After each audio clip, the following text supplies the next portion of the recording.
Welcome back, Lsfl family. It's time for Inside the Lsfl. Yeah! And let's address the elephant not in the room. If you all notice, 3 people missing, 3 fucking losers. How ironic. And at least Nick is here to own the man is here. I gave him the SWAT of the week and he's here. And these clowns can't even show up. They're pathetic. All right, let's start it off. Welcome to the studio. Nick, you got Flander and Macaronis. Hello, gentlemen. Let's get it started. Let's get this shit started. It's late and fuck these people. Let's start with a stat shack.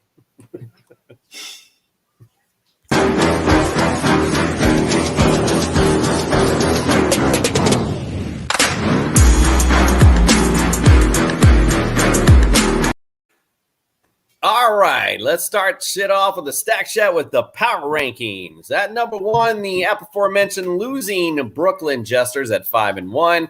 Bronx Bombers, number 2, 5-1. New York Dragons at number 3, so not a lot of movement here. Number 4, Bronx Jets. 5, the Dallas Grimace. They shot up a couple this week to number 5 at 3-3. Predators dropped down a couple. He's down to number 6 at 3-3. The Rattlers move up 1 or 2, to 7. The Sharks move up 2 to number 8. The Bucks move up a couple to number 9.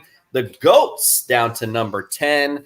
11, Boston Massacre. And even though he's off the Overwatch, the Fort Pierce Eldorados come in at number 12. All right, let me show you, though. Let's pretend that we're just doing this off points and we don't have records. So let's look at our leaders. Scoring leaders, Brooklyn Jesters, number 1. Dallas Grimace are at number 2. New York Dragons are number 3. Jets at 4, so right where he is already. Number 5, the Orlando Sharks. Look at that. Bronx Bombers at number 6. Pennsylvania Predators down there, number 7. Not too shabby. 8, the LA Bucks, the champs, still in there. 9, San Francisco Goats. Number 10, Boston Massacre. So we're starting to see the trend here. And number 11, Miami Rattlers. Number 12, Fort Pierce Eldorados. So there's a reason, sir, you were at the bottom. Score some fucking points. All right, let's go on to last week. The AFC with a resurgence at 5-1 against the NFC. Pretty exciting stuff there. That brings it to the season 13-23 over the NFC. So that's it. We're done with the outer conference play. So now it's time for the interconference play, which will be lots of fun. But Nick, I know Freddie's not here. I don't know what kind of dance moves you got, bro, but it's breakdown time. I don't know if you're ready, if you got something for me. If you got a Ned Flanders dance or something, because get ready. It's time for this week's breakdown. Don't stop, get it. Don't stop, get it. That pussy, rock that pussy, work that pussy. The white boys are here tonight, ladies. Play the funky music, white boy. That top is moving. The bottom ain't doing a shit. All right, let's go on. I can chair dance with the best of them, I'll tell you that. Let's go on to the breakdown of this week. I just mentioned it. The Fort Pierce Eldorados finally get a victory, 97.1 to the Massacre, 73.65. Joe Mixon coming up big, 21.3 points. Cooper Kupp with 25. And Taylor Heineke, 11.1. So didn't give him what he thought there, but good play nonetheless.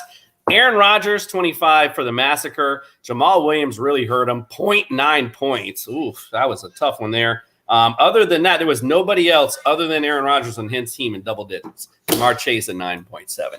Big win for the Eldorados. Nick, what you got on this matchup?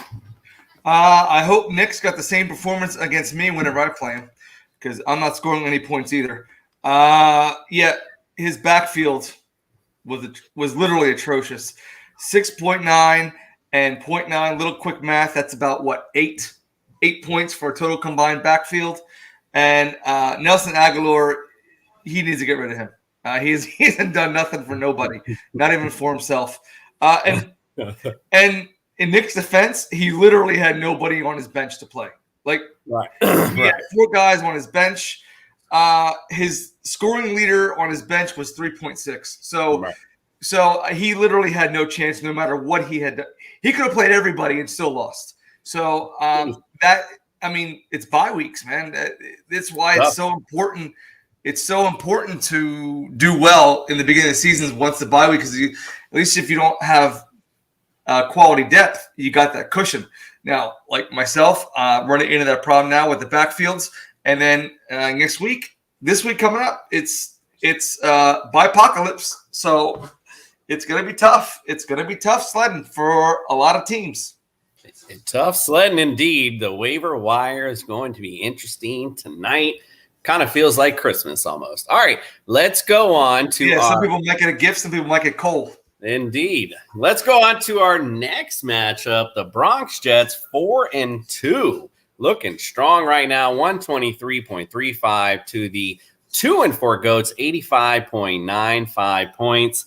The Jets, Josh Allen last night, 32.25 points. CeeDee Lamb with a huge game at 27.1 points. And Aaron Jones, 17 points for him there. For the GOAT side, Stephon Diggs, 14.9. Noah Fant came in big for him at 15.7. And Justin Herbert as well with 12.95. No one else in double digits for the GOATs. However, that's what hurt him there.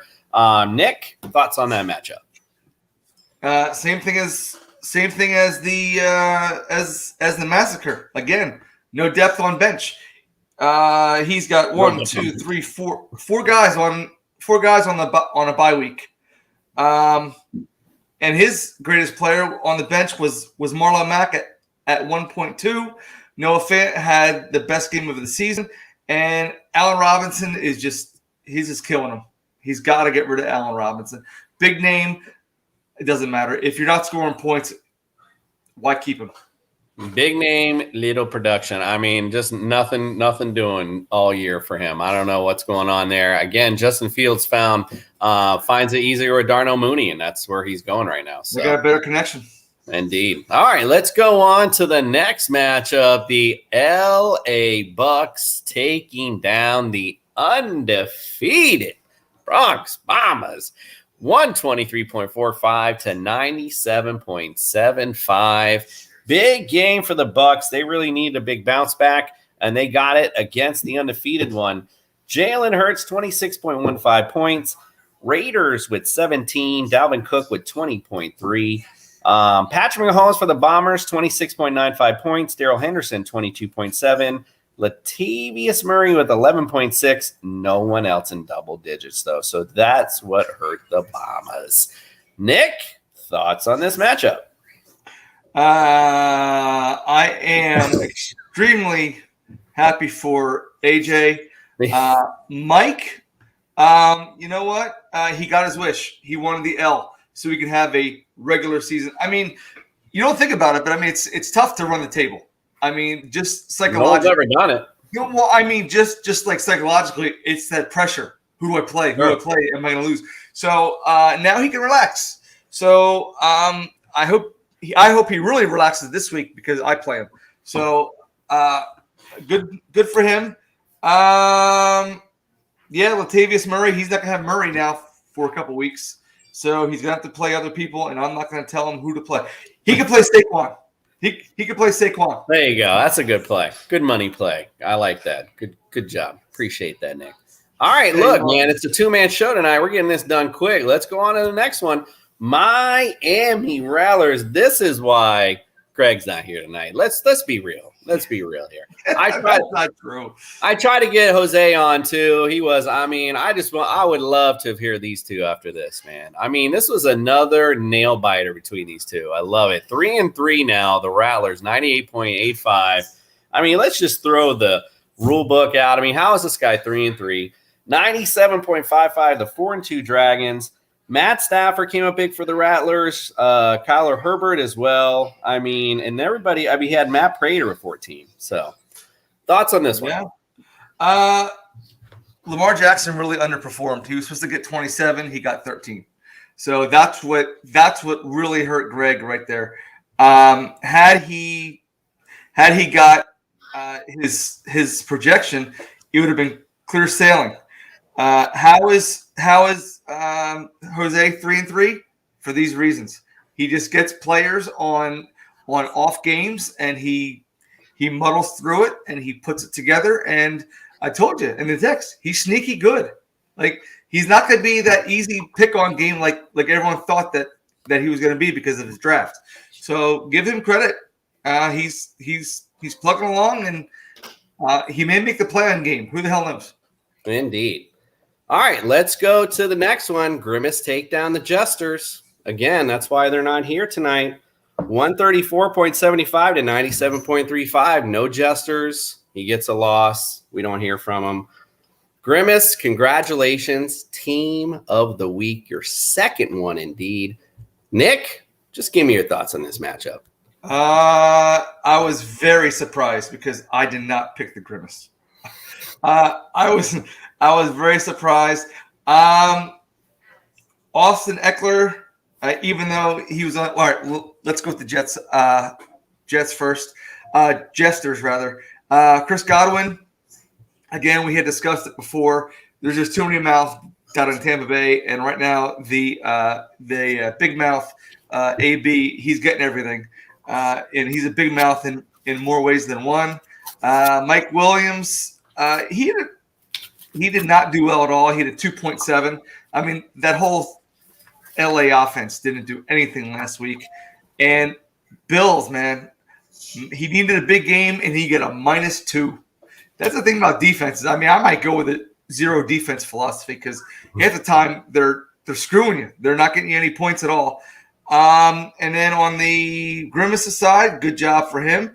Yeah, again, he had Eckler and Woods, but it didn't matter because he still won. And what set it off was Fournette having that big game Thursday night. Yeah, indeed. That definitely started very well off for Ken. Coming up big, like he's coming up big in the Dynasty League as well. So, I'm resurging in both, and he's resurging in both. So, might be an old school AFC championship this year. Because look what happened in the next matchup. So what you're saying is there's a resurgence in the force. There is. And it might be the dark side. I'm not really sure what it is. Let's talk about the last matchup. And we can skip this game. All right, listen. I'll be fair to you. Since we're both, listen, you've stuck to both shows. We don't have to sit here and hear. We don't have to go over it. We know what happened. No, I will. I mean, it's okay. We know what happened. I know the funny part is, this is just the funny part I want to share. In the group text, Nick mentioned it was the snore as it started to go on. And I just let Nick know that he misspelled 187 because that really is what happened this week. So with that said, we won't get on to it too much. Let's just get on to the main event. We know what we're here for. Let's see it. Come on.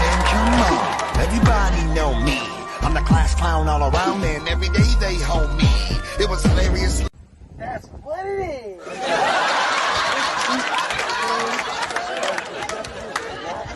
Go to one of our co-hosts.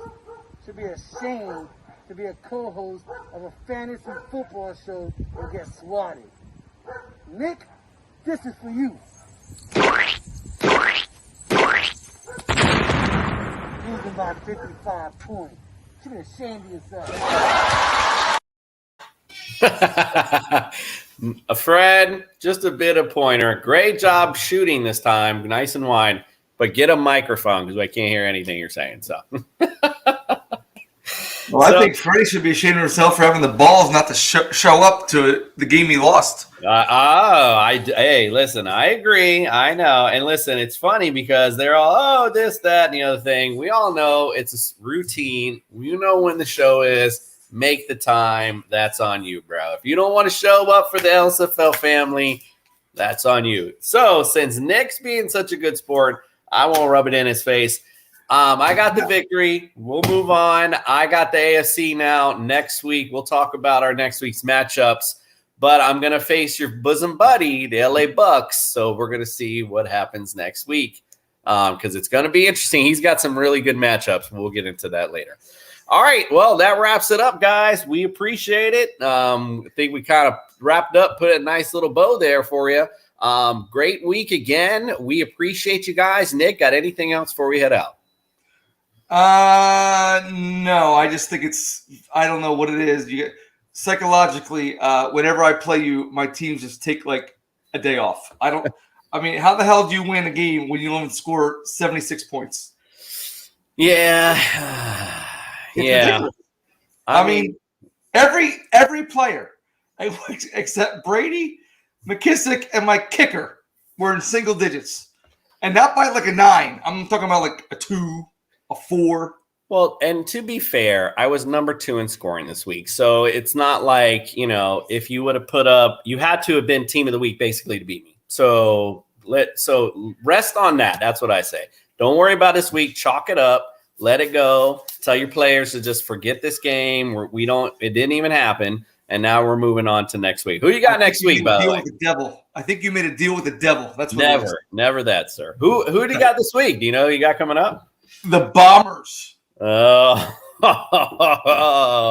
that's going to be a good show. I cannot wait for Friday. I hope Mike makes it this week because that'll be interesting to see. I will be in Vegas on Friday, so that's right. I will not be able to make it. I forgot you won't be on. All right. Well, maybe if you can do it remotely on the phone. I mean, I would love it personally. I would love to see love to see in the casino. That'd be great. No, we're going to be at the hockey game. We're going to be Oh God, how boring. All right, that's all right. At least you got a sports background. I'll be good with that either way. See if you can do it. See if you can come on remotely if you can. All right. All right, guys. Again, Nick, appreciate you spending the time with me tonight. Guys, we appreciate you. It's been fun. And if this viewership don't pick up, by the way, on this LSFL shit, I will not do it no more because me and Nick don't want to waste our fucking time. Thank you very much. All right, guys. We appreciate you, and we are out. Do.